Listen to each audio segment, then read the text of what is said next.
After capturing district gold for the 5th time in the last 8 seasons, Whitehall will look to some new faces after losses like the record-breaking arm of Trey Dog Manitz, who threw for over 2,000 yards.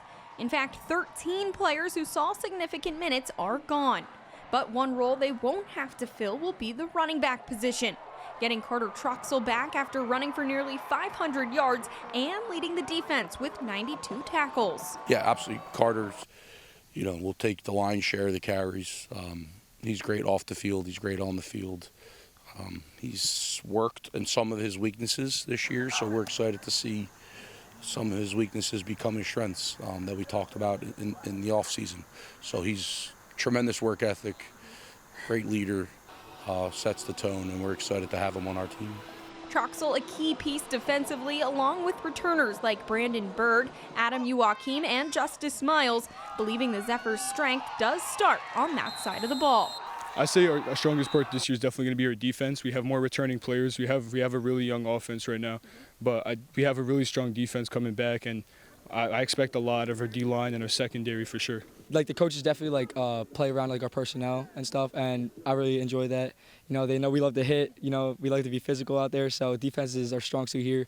We're gritty. We like to scrap around and stuff. So we're gonna have a good time out on defense. An emphasis on clean football is the way of the Zephs this season. That thanks in large part to a tough stretch of games from a year ago when they lost to teams like Nazareth, Parkland, and Becca.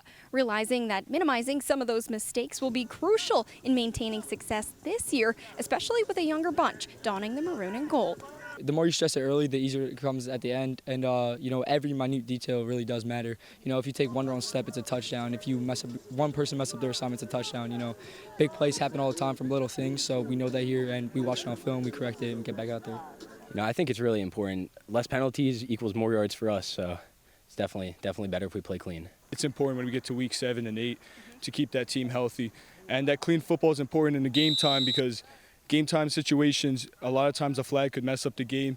It's really important to not lose them yards. So definitely playing clean football helps a lot. Helps us stay healthy as a team, and not only that, but keep away from the penalties.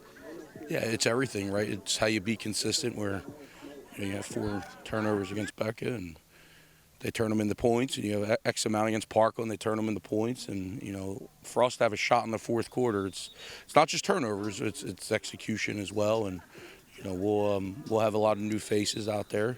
So they need to understand that just doing their part as hard as they can is what they need to do. At Whitehall, I'm Cassie Schmidt reporting for the SC Network.